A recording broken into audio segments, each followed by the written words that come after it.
50 bag. ठीक है, अभी बताऊंगा मैं क्यों दिखा रहा हूं और मैं क्या कर रहा हूं।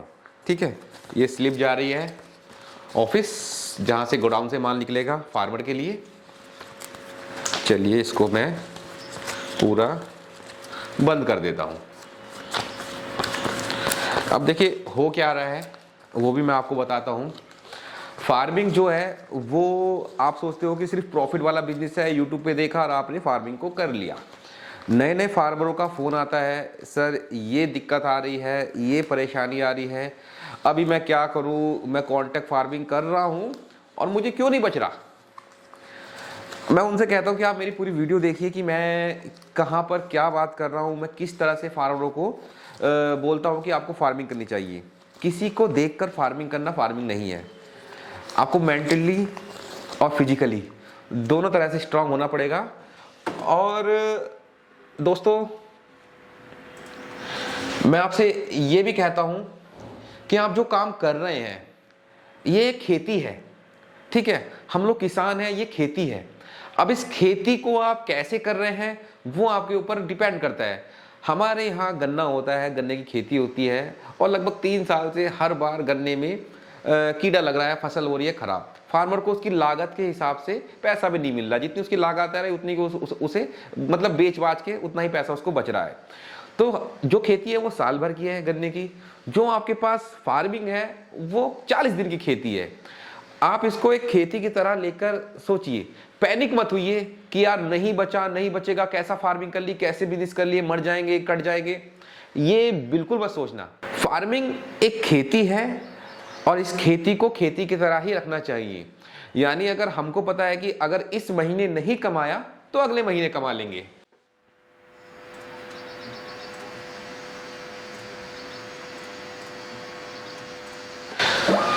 अब देखिए क्या होता है कि हमारी इस खेती में एक प्रॉब्लम ये है कि हम इसका मूल्य निर्धारित नहीं कर पा रहे। हमारे हाथ में मूल्य निर्धारित नहीं है, हम सिर्फ अपना काम कर रहे हैं, मूल्य कोई और डिसाइड कर रहा है। यही हमारा निगेटिव पॉइंट है और इसलिए हमारी लड़ाई चलती रहती है। बड़ी बड़ी कंपनियां इस फील्ड में आकर अपना रेट निर्धारित करती हैं और अपने रेट पे बेचती हैं।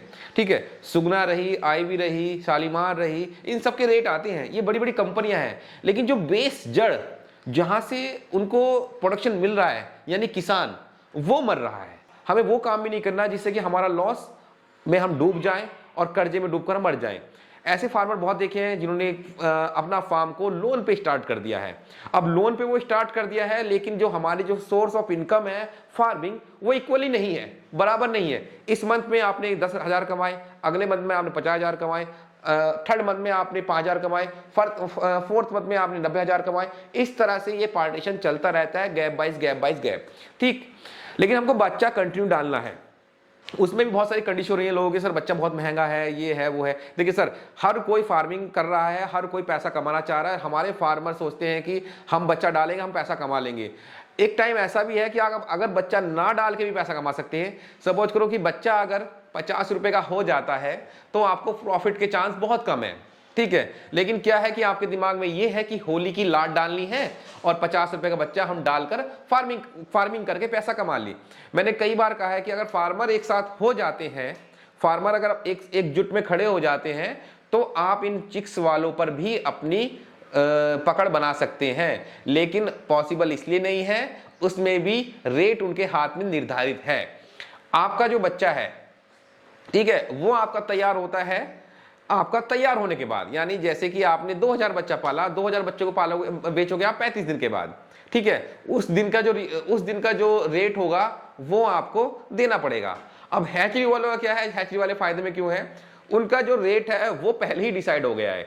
यानी आपका बच्चा लगने से पहले 7 दिन पहले आप बुकिंग दे रहे हो, 7 दिन में उन्होंने पता है कि हमारा हैच 20 दिन में निकलना है, उन्होंने पहले ही इतनी बुकिंग ले ली है। ठीक है, 20-20 दिन की, 30-30 दिन की बुकिंग ले ली है। उनको पता है कि उनकी जो हैचरी में बच्चा लगा है वो बिकना है, इसलिए वो मनमानी करते हैं। हम लोग बिल्कुल आफत खाते हैं कि यार नहीं, जल्दी से बच्चा बुक कर लो हमको मिलेगा नहीं, जल्दी से बच्चा बुक कर लो हमको मिलेगा नहीं। ये गेम समझिए फार्मिंग का। आपका बच्चा बिक रहा है तैयार होने के बाद, उसके बाद उसका रेट निर्धारित हो रहा है। हैचरी वालों का बच्चा बिक रहा है उसको तैयार होने से पहले ही, यानी जब वो बच्चा मशीन में है, जब वो अंडे की फॉर्म में है, वो तभी बिक गया है, लेकिन आप पे पहुंचेगा वो 20 दिन बाद। ये स्ट्रेटजी समझिए कि रेट उनके हाथ में है, आपका रेट आपके हाथ में नहीं है। पहले तो ये रील देख। खेत में 1 किलो गेहूं डालता हूं और 100 किलो निकलता है।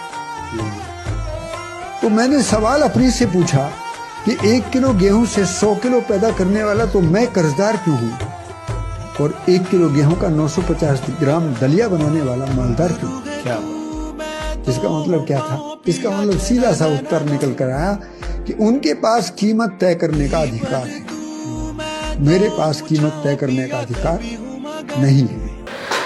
आपने ये रील देखी, क्या समझी कि हम लॉस में क्यों हैं? क्योंकि हमारे पास रेट नहीं है, हमारे पास वो पावर नहीं है कि जिसको हम अपने हाथ में रखकर अपना रेट निर्धारित करें। अब पॉसिबल क्यों नहीं है? क्योंकि हमारे ही जो फार्मर हैं, हमारे जो फार्मर भाई हैं, वो हमारे दुश्मन हैं।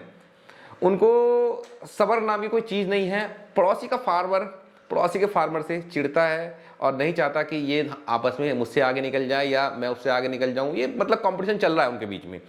अब क्या होता है, उसका फायदा उठा रही है कंपनियां, उसका फायदा उठा रहे हैं हैचरी वाले। ठीक है, मैंने आपसे एक चीज कही है कि ये चीज तो हम बंद नहीं कर सकते, लेकिन हम क्या कर सकते हैं, हम अपना फीड बनाकर कुछ हद तक अपने ऊपर जो बर्डन पड़ रहा है उसको कम कर सकते हैं। क्योंकि जो फीड के प्राइस हैं वो भी कंपनियों के हाथ में है। ठीक है, कभी वो 44 रुपये किलो कर देती है, कभी 42 रुपये कर देती है, कभी 46 कर देती है, कहीं 48 कर देती है।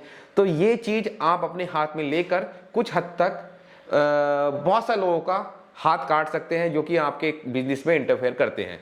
अब ये जितनी भी बिल्टी जा रही है, मेरे हिसाब से 100 बैग के आसपास बिल्टियां हैं, 100 से ऊपर हैं। ठीक है, ये जितनी भी 100 बैग की जा रहे हैं, ये सब फार्मर पे जा रहे हैं।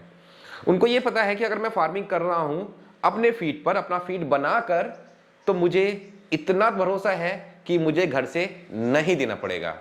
अभी मेरे बहुत सारे ऐसे फार्मर हैं अभी जो नीचे रेट गया था 70-75। ठीक है, कॉस्टिंग उनकी लगभग 80 रुपये आ रही थी। ठीक है, हमारे फीड से, जो हमारा प्रीमिक्स है उससे लगभग 80 रुपये की कॉस्टिंग जा रही थी। उन्होंने बच्चा लगभग 3 किलो, 3.5 किलो, 4 किलो तक का कर लिया। उनको ये इंस्ट्रक्शन दिया गया कि भाई आप अब इस बच्चे को रोकना मत, जो भी प्राइस है, जैसा भी प्राइस है उसको सेल आउट कर दो। 5-10 हज़ार रुपये माइनस में गए हो या प्लस में गए हो या इक्वल गए हो, कुल मिलाकर उनका ये कहना है कि सर हम बच गए हैं, हमारा लॉसेस नहीं हुआ है, जितना हमारी पूंजी लगी थी उतनी पूंजी वापस आ गई और 10-20 हज़ार रुपये हमने मतलब बचा लिया। तो कुल मिलाकर ये है कि आपको इतना भरोसा होता है कि अपना दाना बनाकर हम अपनी फार्मिंग को आगे बढ़ा सकते हैं। हैचरी का ये है कि वो आपके हाथ में रहेगी नहीं, क्योंकि हमारे फार्मर लोग सुधरेंगे नहीं। उनको जैसी दिखा कि बच्चा महंगा हो रहा है तो उनके अंदर एक जिज्ञासा उत्पन्न हो जाती है कि कहीं मैं पीछे ना रह जाऊं, कहीं मेरे पड़ोसी को 42 रुपए का बच्चा मिला और मुझको अगर 48 का मिल गया तो मेरा लॉस हो जाएगा। तो इस जिज्ञासावश वो बच्चा बुक पे बुक कर रखा है। देखिए, आपने हैचरियों के इतने दिमाग खराब कर दिए हैं कि उनको पता है कि उनका माल अगर हैचरी में पड़ा है तो बिकना है। मरेगा तो फार्मर, काम करेगा फार्मर। ठीक है, प्रॉफिट लेंगे हैचरी वाले, प्रॉफिट लेंगे डीलर। ये सारा इनका खेल है। मैंने कई बार आपको ये समझाया है कि आप किसी भी तरह करके अपनी फार्मिंग को बस इस कंडीशन में ले आए कि आपको लॉस ना हो। एटलीस्ट हम जो फार्मिंग कर रहे हैं, हम जो फार्म कर रहे हैं, हमको अपने फार्म को इस कंडीशन में लाके खड़ा करना है कि अगर मार्केट रेट डाउन भी होता है तो हमको कम से कम लॉस ना हो। ठीक है, प्रॉफिट तो चलो हमें जब होगा हो जाएगा, लेकिन ये कम से कम लॉस ना हो। तो ये चीज होती है अपनी फार्मिंग में अपने दाने से। अभी तक मैंने ये देखा है मार्केट में कुछ लोगों को ये ही नहीं पता कि फीड बनता कैसे है। उनका वही है पुरानी प्रथा, डीलर से दाना लेकर उठा रहे हैं, बच्चा पाल रहे हैं और उनका लॉसेस पे लॉसेस हो रहा है। 2 से 3 बार लॉस जाएगा, जब आखिरी बात समझ में आएगी तब तक उनके पास पूंजी नहीं रहेगी, डीलर के कर्जे में वो आ जाएंगे। मैं अपने प्रीमिस का प्रचार इस वीडियो में नहीं करूंगा, प्रीमिस क्या है क्या क्वालिटी है, लेकिन मैं आपसे यही कहूंगा कि आपको दाना बनाना पड़ेगा अगर आप फार्मिंग कर रहे हैं। आपको अगर फार्मिंग छोड़नी है तो आप दाना मत बनाइए, आप डीलर के थ्रू काम करिए, मुझसे लिख लीजिए, आज नहीं तो कल नहीं तो परसों फार्मिंग को आपको tata bye bye the end करना पड़ेगा। सर्वाइव वही करेगा जिसके पास अपना फीड, अपना दाना होगा। अगर नहीं करोगे, नहीं इस तरह से काम करोगे, अपने फीड पे काम नहीं करोगे, तो कभी कभार ऐसा होगा कि आपको ये लगेगा कि ये फार्म को उखाड़ कर मुझे फेंक देना चाहिए था, जिंदगी की सबसे बड़ी गलती हुई, मैंने फार्मिंग की। मेरे पास नए फार्मर का फोन आता है और वो जिज्ञासावश मुझसे पूछते हैं कि बताइए सर, मैं फार्मिंग कर रहा हूं और मैं कैसे स्टार्ट करूं, और मुझे ये बिजनेस करना ही करना है, मैं 22 साल का लड़का हूं, मुझे करना ही करना है। करना ही करने का मतलब ये है कि सर दोस्तों, मैंने उनसे ये कहा है कि आप किसी फार्मर पे जाकर 10 से 15 दिन पहले देखिए, उसकी मुसीबतें देखिए, उसके फार्मिंग का स्टाइल देखिए, कब उसका बच्चा सेल हो रहा है, कब सेल आउट हो रहा है, कैसे बच्चा आ रहा है, कैसे फिटिंग कर रहा है, कैसे ड्रिंकिंग कर रहा है, बीच में क्या दिक्कतें आती हैं, क्या दिक्कतें नहीं आती है, ये सारी चीज़ों को ऑब्जर्व करिए। ठीक है, दवाई दारू ये तो सब चल जाता है पता, ये मैं भी आपको फ़ोन पर बता दूंगा कि भैया पलता कैसे है, लेकिन एक्चुअल जो है कंडीशन वो होती है ग्राउंड लेवल पर कि भैया क्या दिक्कतें सामना करनी पड़ती है। कभी इसकी भूसी गीली हो रही है, कभी बुरादा नहीं जल रहा, ठीक है, कभी बर्ड का पैर पीला नहीं हो रहा, कभी बर्ड के पैर सूख रहे हैं, ठीक है, कभी बर्ड ग्रोथ नहीं ले रहा, कभी ओवर ग्रोथ ले रहा है, कभी लीवर खराब हो रहा है, कभी किडनी खराब हो रही है। तो ये सारी समस्याओं को आपको देखना पड़ेगा, इस सारी समस्याओं को आपको जूझना पड़ेगा, मेंटली आपको मतलब तैयार रहना पड़ेगा कि फार्मिंग में ऐसा भी हो सकता है। फिजिकली आपको मेहनत पूरी करनी पड़ेगी, आप तो मेहनत पूरी करोगे, आपका 35 दिन के बाद आपका मुर्गा किस रेट में बिकेगा वो डिसाइड करेंगे दूसरे लोग। इसी के लिए खिलाफ मैं खड़ा था, इसी के खिलाफ मैंने एक कॉन्ट्रैक्ट फार्मिंग को भी टाटा बाय बाय किया, और मैंने 5 साल से फार्मिंग की। और भाई साहब मुझे ना ये बड़ा बुरा लगा कि मैंने कॉन्ट्रैक्ट फार्मिंग जिंदगी में करी क्यों। और एक फायदा ये भी हुआ कॉन्ट्रैक्ट फार्मिंग करने का, तो मुझे उनकी असलियत सच्चाई समझ में आई कि फायदा कहाँ हो रहा है। कॉन्ट्रैक्ट फार्मिंग कंपनियां हमेशा बच्चे और दाना देकर ही आपसे प्रॉफिट कमा लेती हैं, ये रियलिटी है। ठीक है, वो आपको उसने बच्चा दिया, बच्चे की लागत कितनी समझ लो आप, कितनी लागत आती है। ठीक है, बर्ड की जो लागत आ रही है, जो पेरेंट्स की लागत आ रही है, उससे जो एग निकल रहा है वो 8-9 रुपये 10 रुपये के आसपास लागत आ रही है। ठीक, अब उस 8-9 10 रुपए की लागत में वो हैच किया उन्होंने 3 रुपए 4 रुपए का, 14-15 रुपए में बच्चा तैयार हो रहा है, और 15 रुपए बच्चा तैयार हो गया, वो 40-40 का बेच रहे हैं। तो हैचरी वालों ने तो भाई साहब अपने घरों में पैसों का स्टॉक करके रख लिया है। ठीक, अभी वो जब बरसात आती है, गर्मी आती है, तो 15 दिन के लिए 14-15 रुपये बच्चा सेल कर देते हैं, 20 रुपये कर देते हैं, इतना नीचे ले आते हैं। वो भी जब भी उनके घर से जाता नहीं है, वो तब उतना ही लगता है उनका जितना उनका माल आ गया उतना तैयार हो गया। ठीक है, जितना माल उन्होंने लगाया है उतना वो मार्केट में वापस ले आए। लेकिन एक फार्मर ये है कि वो अपने घर से पूंजी लगा रहा है, अपनी बीवी का गोल्ड लोन ले रहा है। ठीक है, मेरे पास ऐसे फार्मर भी हैं जो सोना रखकर, चांदी रखकर, लोन लेकर फार्मिंग कर रहे हैं। मुझे बुरा लगता है उनके लिए कि मैं उनके लिए कुछ कर नहीं पा रहा। उनको मैं ये सलाह देता हूं कि सर देखिए, अभी जैसे आप काम कर रहे हैं काम करते रहिए। अगर आप कॉन्ट्रैक्ट फार्मिंग में काम कर रहे हैं, क्योंकि आपके पास ऑप्शन नहीं है, क्योंकि अपना दाना आप बनाओगे तो पूंजी चाहिए, नगद में काम होगा, पूंजी चाहिए। पूंजी ही सबसे बड़ा अहम हथियार है फार्मरों का। अगर पूंजी नहीं है तो फार्मर बेकार है, पूंजी है तो फार्मर किसी भी कंडीशन में खेल सकता है। डीलर के पास क्यों जा रहा है फार्मर, मैं भी ये भी मुझे पता है कि उसके पास पूंजी नहीं है। उसने सोचा कि मैं फार्म बनाकर फार्मिंग कर सकता हूं, ऐसा नहीं है। फार्म बनाने के बाद जो एक्चुअल खर्चा है वो उसने जोड़ा ही नहीं, सारी पूंजी उसने फार्म में लगा दी। अब फार्म खाली पड़ा है, सिर्फ दिखाने के लिए फार्म हो गया कि ये मेरा फार्म है, और उसके बाद उसमें खाली लोगों की ताने लोगों से ताने जो खाए जाते हैं ना गांव वालों के कि भैया ये तो बना के खड़ा कर दिया, अब किसमें क्या करेगा। तब वो आदमी सोचता है कि किसी भी तरह मेरा बच्चा आ जाए, चाहे प्रॉफिट के नाम पे 10,000 रुपये बच जाए। तब वो डीलरों के चुंगल में आ जाता है। अब जब एक बार डीलर के चुंगल में आ गया तो डीलर उसको नई नई बात बताएगा, दाना नहीं बनता, ये है वो है, ये सब खराब चीज़ होती हैं, ये दाना लीजिए, इस कंपनी का लीजिए, इतने रुपये पर केजी दूंगा, बढ़िया दाना दूंगा, बढ़िया। ये मतलब ये, क्योंकि हम जो बात बता रहे हैं वो एक ऐसे इस तरह बैठ के बता रहे हैं कि भैया आप ये काम करिए। डीलर उसके फार्म पे बैठकर, उसके बराबर में बैठकर अपने बच्चे को बच्चा डलवा कर उसको बात बता रहा है, तो फार्मर को वो बात अच्छी लगती है कि यार डीलर ठीक कह रहा है। मैंने ऐसे बहुत सारे डीलर देखे हैं जिन्होंने फार्मर के साथ गलत किया और उनके घर बर्बाद हो गए हैं। ठीक है, मैं यही कहूँगा, आप चाहे फार्मर हो, चाहे डीलर हो, चाहे ट्रेडर हो, किसी कंपनी वाले हो, हैचरी वाले हो, ये जो सेक्टर डूब रहा है इनका कारण भी हम ही हैं। जब हमारी जो जड़ें हैं ना, ब्रांचेस मतलब फार्मर, अगर यही नहीं रहेगा तो आप किससे पैसा कमाओगे, किससे पोषण लोगे अपने परिवार को। फार्मर ही आपका परिवार पाल रहा है, चाहे डीलर का हो, चाहे हैचरी वाले का हो, चाहे फीड वाले का हो, सबका पेट फार्मर पाल रहा है। और फार्मर का पेट कोई नहीं पाल रहा। फार्मर के हाथ में उसका मतलब रेट ही नहीं है। फार्मर रेट क्या करे फार्मर, वो भी मजबूर हो जाता है वहां जाकर, जब उसको रेट नहीं मिलता वो भी दाना बनाने से हार मान जाता है जब उसको रेट नहीं मिलता कि यार सर रेट तो मिला ही नहीं। और बहुत से ऐसे फार्मर हैं जो बड़े मतलब मजबूत है, बहुत सारे ऐसे फार्मर हैं जो कमजोर है। अब वो उनका अगर 1 से 2 बार बैच खराब हुआ या 1 से 2 बार उनका रेट नहीं मिला तो वो क्या करेंगे, फार्मिंग को बंद करेंगे, मजदूरी करना पसंद करेंगे, या इससे अच्छा तो मजदूरी कर लो। मैं किसी का मनोबल नहीं तोड़ना, मैं एक्चुअल बात बता रहा हूँ फार्मिंग में हो क्या रहा है। मेरी वीडियो देख के बहुत सारे लोग मुझे फ़ोन कर देते हैं बड़े उत्तेजना में कि सर अब फार्मिंग करनी है, मैं नौकरी कर रहा था, अब बताइए कैसे करना है। ऐसे नहीं करना सर, काम को करने से पहले उसके रिस्क को जान लीजिए, उसमें क्या क्या मुसीबतें आई है वो जान लीजिए। जो पुराने फार्मर है उनके पास जाइए। देखिए आप सब जगह घूमोगे 10 निगेटिव और 1 पॉजिटिव बात सुनने को मिलेगी। ये हर काम में है, हर काम में। कोई सा भी काम कर लो, चाहे कोई सा बिजनेस कर लो, चाहे आप कपड़े का बिजनेस कर लो, चाहे परचून की दुकान कर लो, चाहे ड्राइवरी कर लो, चाहे ट्रांसपोर्टिंग का काम कर लो, कोई सा भी काम कर लो A to Z, चाहे फार्मिंग कर लो, चाहे गन्ना बोलो, चाहे गेहूं बोलो, चाहे सरसों उगा लो, चाहे भुट्टा उगा लो। ये जितने भी बिजनेस है फार्मिंग से जुड़े हुए या ट्रांसपोर्ट से जुड़े हुए या कॉर्पोरेट से जुड़े हुए, जिसमें पर डे का ये नहीं पता होगा कहाँ से क्या हो सकता है, यानी जो बिजनेस, ऐसा बिजनेस जो कि मिनटों में बदल सकता है, उसमें लोग यही कहेंगे कि इसमें मत आइए। वही काम है फार्मिंग का, ये मिनटों में पलटने वाला बिजनेस है और ये जब फायदा देके जाता है तो बहुत अच्छा देके जाता है, और जब लेके जाता है तो घर की फरत तक उठा के ले आएगा आपको कि भैया आपको घर बार भी बेचना पड़ जाएगा। जो बिल्कुल प्रॉपर तरीके से इस बिजनेस को कर रहे हैं, ठीक है, उनका बढ़िया है।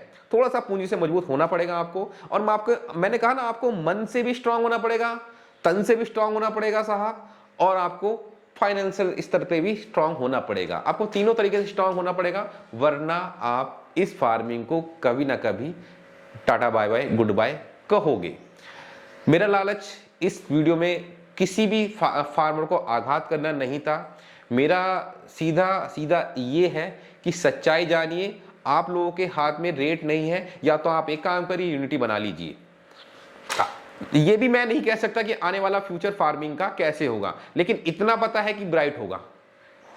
और किस तरह से ब्राइट होगा ये आने वाली कंडीशन बताएंगे, आने वाले साल की कंडीशन बताएगी। कौन सी हमारी संस्था बनेगी, कौन सी यूनिटी बनेगी जिसमें कि फार्मर को एक उसका रेट जो मिल जाए। मैंने अभी कुछ जगह देखा है कि जैसे बिहार की कुछ साइड में ऐसा हो गया है कि वो मंडी रेट ना मानकर उनका खुद का रेट निकल रहा है, और उसके स्तर पर भी वो बच्चा सेल कर रहे हैं। अगर ऐसा हर जगह आ जाए, ऐसा हर जगह हो जाए तो क्या ही कहने फार्मिंग के। अगर फार्मर ही अपना रेट निर्धारित कर ले, देखो एक किसी चीज की मूल्य होता है। ये पीसी का माउस है, ठीक है, इससे हम अपना पीसी वगैरह का कंट्रोल करते हैं, कर्सर चलाते हैं। अब ये जो माउस है इसकी एक कीमत है कि ये 100 रुपए का है, ठीक। इसमें जो लागत लग रही है भैया वो 70 रुपए की लागत लग रही है, 20 रुपए का प्रॉफिट इसमें हो रहा है। अब जो मैन्युफैक्चरर है वो 70 से नीचे अगर इसको देगा तो उसको कंपनी चलाने में घाटा आएगा, उसको नुकसान आएगा, उसको कंपनी को बंद करना पड़ जाएगा। तो सरकार ने इसका एक प्राइस निर्धारित कर दिया है कि भैया ये चीज़ें इतनी इस लेवल की है, अलग अलग कंपनी की चीज़ें अलग अलग प्राइस की आएंगी। तो मैन्युफैक्चरर को इसका प्राइस निर्धारित करने का अधिकार आ गया। यानी ये लॉगी कंपनी का है तो लॉगी कंपनी को अधिकार आ गया कि भैया मैं अपने माउस को 100 रुपए का बेचूंगा, 30 रुपए का मार्जिन रखूंगा। लेकिन आपके मुर्गे में क्या है कि आपकी लागत 80 रुपए आ रही है, ठीक है, और 75 रुपए बिक रहा है। आपके पास अधिकार नहीं है उसको कि वो आप उसको 90 रुपए में बेच दो, क्योंकि अगर आपके पास अधिकार आएगा तो कॉन्ट्रैक्ट फार्मिंग कंपनियां बंद हो जाएंगी, ठीक है, डीलरों की डीलरी खत्म हो जाएगी, ठीक है। क्योंकि मेन जो फिर आप कहता है आपका एक वैल्यू बढ़ जाएगी, फार्मर नहीं बनोगे, फिर प्रॉपर बिजनेसमैन बनोगे। भैया मेरा माल तैयार हो रहा है, मैं इसका प्राइस निर्धारित कर रहा हूं और मैं ही इसको सेल करवाऊंगा और मुझे इतना प्रॉफिट होगा। यानी आप फार्मिंग के बीच में ही ये बता पाओगे कि मुझे इतना प्रॉफिट होगा। आप वो नहीं बता पाओगे कि जिस दिन मुर्गा बिक रहा है उस दिन आप निर्धारित कर रहे हो। मैं यही कहूंगा कि इस फार्मिंग को आप मान के चलिए कि ये फार्मिंग आपके लिए एक फार्मिंग है, 35 दिन की फार्मिंग है। कभी फसल खराब होती है, कभी अच्छी होती है, ठीक है। बस आपको ये देखना है कि आपको अपनी फसल को कैसे बचा के रखना है, कैसे अच्छे से उसको चलाना है, यही मैं कहना चाहूँगा। चलिए दोस्तों, मैं ऑफिस जा रहा था, थोड़ा सा लेट हो रहा था क्योंकि इन सब की डिलीवरी करानी है जल्द से जल्द, क्योंकि अभी मैं एक एडवाइस देना चाहूँगा। हमारे यहाँ पर शिवरात्रि आ गई, जिन लोगों को अपने ऑर्डर लगाने हैं वो अपने ऑर्डर लगा देना, क्योंकि ट्रांसपोर्ट में बहुत दिक्कत आने वाली है, क्योंकि 6 से 7 दिन ट्रांसपोर्ट बाधित रहेगा, लोगों की टाइम पर डिलीवरी नहीं होगी। अभी कुंभ की वजह से बहुत सारे लोगों की डिलीवरी डिले हुई है, कम से कम 4 से 5 लोगों की डिलीवरी ऐसी हुई कि जो 20-20 दिन से ऊपर चली गई है। ठीक है, मैं जल्द से जल्द डिलीवरी कराने की कोशिश कर रहा हूँ, मेल पे मेल करता हूँ। यहाँ पे मेरा पूरा सिस्टम, मेरे पास पूरा ट्रांसपोर्ट है यहाँ पर। ठीक है, मेरा ट्रांसपोर्ट खुद का है, मान के चलिए कि मैं अपना मैनेज करता हूँ, बिल्टी वगैरह भी मैं खुद ही बना लेता हूँ, सारा कुछ अपने आप कर लेता हूँ, ऑल इन वन आदमी हूँ। तो ये जरा मैं डिलीवरी करा के आता हूँ और आप सोचना कि मैंने आपसे आज क्या कहा है। Thank you.